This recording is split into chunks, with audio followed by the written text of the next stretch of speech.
So in this video, we're just going to be quickly going over how to use the Key-Disp display that you'll find on a good amount of e-bikes out there. It's a pretty simple display, quite easy to walk you through. Some of your peripherals and certain things might be a little different on them depending on which display, on which controller, with which brand of e-bike you're using. But the overall layout and use functions of them are going to be pretty similar. So I'm just going to walk you guys through how to use that right now. So first thing, we're going to start off with just a visual idea of what is on the display when you look at it.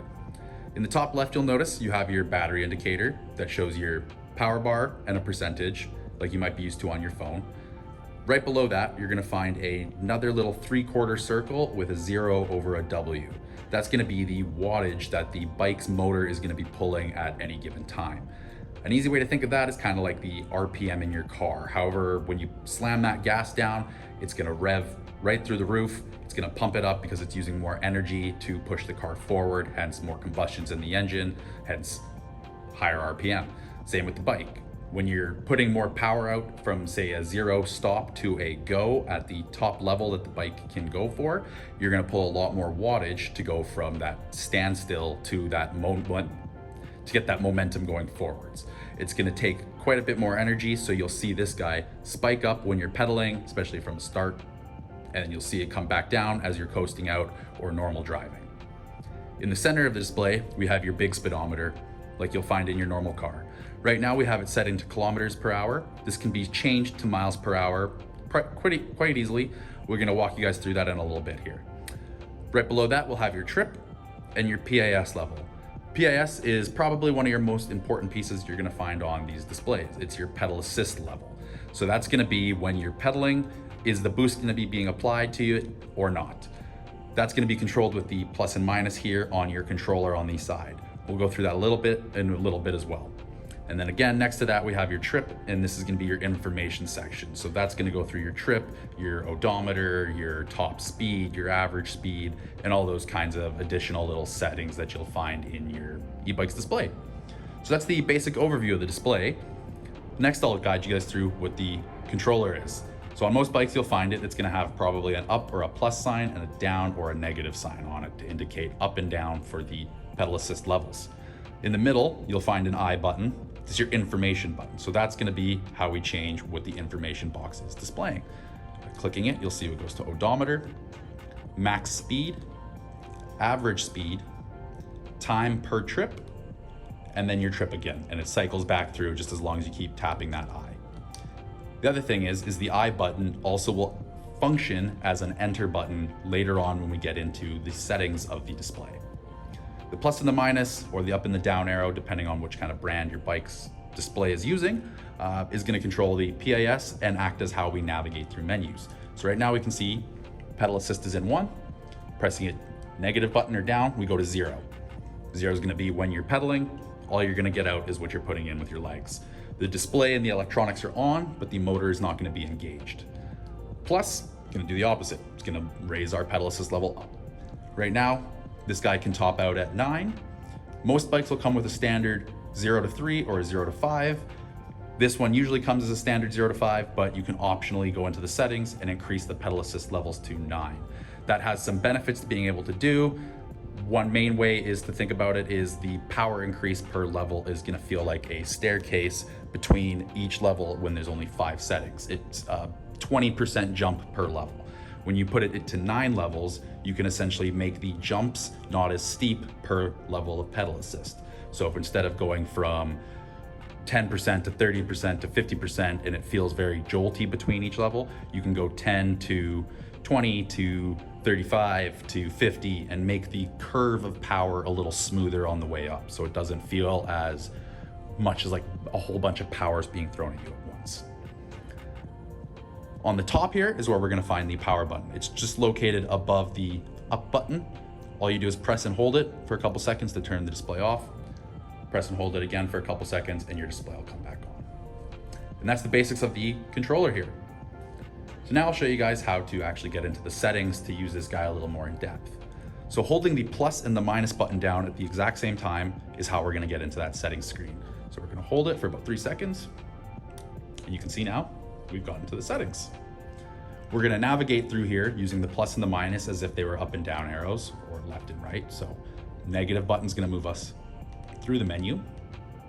The plus button will move us up through the menu. A bunch of these settings aren't gonna be able to be touched or are gonna be irrelevant to what most people are looking for.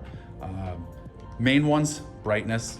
Again, an eye is gonna be how we enter into things. So when we wanna get into that setting, we'll navigate over it, press I. Now we're in the brightness setting. We can then change the value of that selected setting with the plus and the minus button. So we can go down to change it down, and it'll cycle back up to 5, 4, 3. You can even see the refresh rate changing as you do that. It's kind of cool. And then to select the setting you want, we just press the I button again. The biggest setting most people are going to be looking for is the advanced settings. So we'll highlight over it, navigating down with the negative button until we see it's green, and we'll enter in hitting the I button. The biggest, most important setting in here is going to be the power set. This is going to be what's going to control the percentage of power that each pedal assist level is going to have. So the first time we click into it, we can see the little yellow arrows hovered next to it. We navigate to it with the negative button. Once we're at the power set, if we press I, we'll see the yellow is now highlighting the 0 to 9.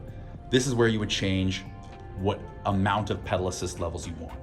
So default, it'll usually come at 0 to 5, but you can get in here, and if you want it to go up to 9, you can go to 0 to 9. You can go 1 to 9, so 0 isn't even an option when the display is on. 0 to 3, and you can fidget with this and find which range of settings you like best. We usually recommend, though, once you're used to it, 0 to 9 for the most options of pedal assist levels. Then once we have that selected, if we hit I again, it'll pull us into our power levels menu. So this, we can see there are 9 levels. Not 0, because 0 is obviously no power, but this is going to be where we can control what percentage of power we want each of those 9 levels of pedal assist to have.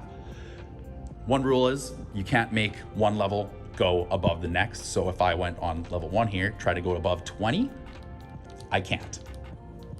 I just recycle back to 0.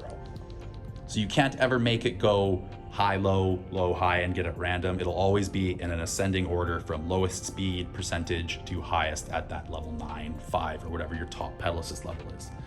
But in here, you can fidget around, find what percentage of powers you like.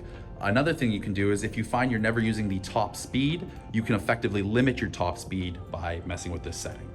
So to change the settings in here, we're gonna, again, when we hit the I button, that's how we move down. But when it's highlighted, so right now level 2, 20%, negative button will pull the percentage down, plus will pull the percentage up.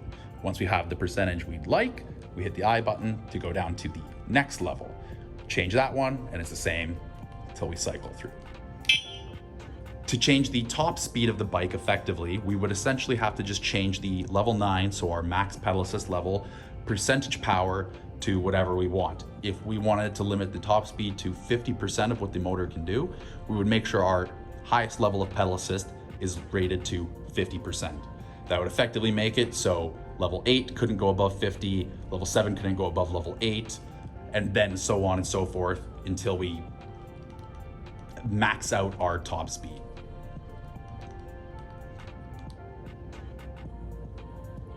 Level 9 can't go above 8, or 8 can't go above 9, sorry. 7 can't go above 8, so that's how we effectively limit the top speed of the bike. And once we have the settings we all want in here, once we get to the last one and press I again, that'll take us back to our menu. To get back from here, obviously, we just scroll down. One other thing to mention, SOC V is how we change if we want the battery meter up top to show the percentage of battery power left. We can change this to show the voltage power left in the battery, which is a more accurate reading if you know and understand voltage to see how much power you actually have left in that battery. But for most people, we find having it as a percentage like your phone and what everybody's used to is the more convenient one to have. So to get out of this menu, we navigate to the back button, hit the I to enter. Dormancy is gonna be how long till the bike goes to sleep on itself. Like a phone, it'll go black and go to sleep on its own once it's been sitting there for a certain amount of time so the battery doesn't waste itself. We can also change the unit in here from metric to imperial. So this is where if we wanted to go from kilometers per hour on the speedometer to miles per hour, we would change it to imperial, hit I to enter, and now we're in miles per hour, as you can see in the middle there. To get in and out of the settings as well, you just press and hold plus and minus again, and that's how you get in and out.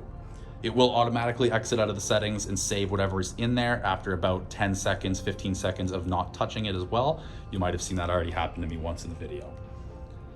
So we can go back into unit, back to metric, middle button I for enter. We can put a password lock on this. So for children, if you don't want them to get access to it, you can password lock it so they can still get on the bike and ride it, but the motor won't be able to be engaged. Display is the setting we're gonna go down to change the trip reset. So when you wanna track your trip, you go down to here, you hit I to enter over, we'll see the no turns yellow, plus button to turn it to yes, I for enter again, it'll say clear, and then if we press and hold plus and minus again, we can see our trip has indeed reset back to 0. And that's pretty much it for getting through the settings. You can fidget around mainly with that power set one to find what levels you like, but that's basically gonna be all of the important settings for the majority of people who are looking to get into here and access these settings. Exit will just take you back to the main screen again.